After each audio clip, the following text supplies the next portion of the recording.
All right, we're here again with Randy Couture. This time we're going to switch it up a little bit. We're going to talk about Strikeforce in the heavyweight tournament, June 18th. It has been acquired by the UFC. It's still under the Strikeforce name, and they're doing the heavyweight tournament June 18th, as I said. And the second round of the heavyweight tournament is Josh Barnett versus Brett Rogers. I personally see this kind of as a one-sided, just because of the experience that Josh has, and he's such a well-rounded fighter versus somebody like Brett Rogers, who is a striker. Josh is not a dumb person. Josh is not a very highly intelligent fighter. Go back a ways, but go back to Pedro Rizzo.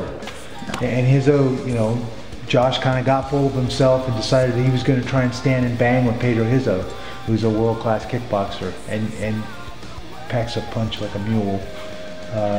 If Josh gets carried away with Brett Rogers, that same thing could happen. He could go to sleep that night. Rogers has a terrific right hand and is a pretty durable guy. I think I, like you, agree that Josh is a much more well-rounded fighter, and he's a pretty smart fighter too. I think he knows he doesn't want to stand and trade with a guy Brett Rogers' size with the kind of power that Brett has. So I expect that he's going to be wily. He's going to find a way to work a distance, get him close, find a way to trip him, put him on the ground. He's a tremendous submission guy. I don't think a lot of people realize how good his submission game is, but it's really, really good. So, you know, I think that's going to be a tall order for Brett.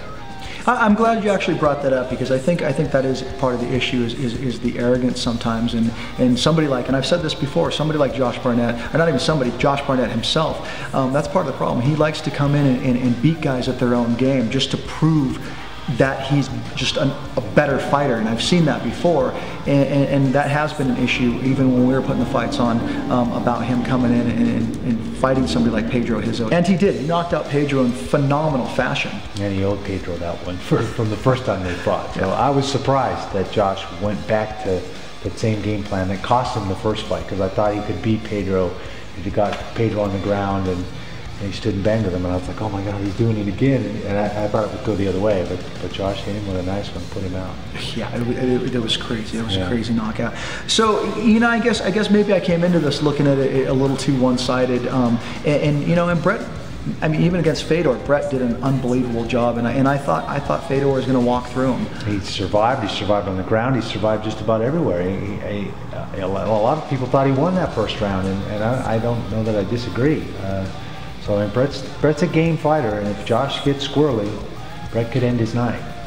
So I'm picking Josh. I think Josh is gonna you know, work his way around Brett and Brett's size and Brett's power, but it's gonna be a fight. So you're picking Josh. I'm gonna go with Josh. Personally, I would love to see, just because of the history, which we all know about, and if you don't, but I would love to see Brett knock Josh out. I mean, but that's just me. I probably shouldn't say that. I'm going to say it. I'm going to go out on a limb. But at the end of the day, I think Josh is going to beat Brett. I think Josh is going to beat him too, but it's going to be a good fight.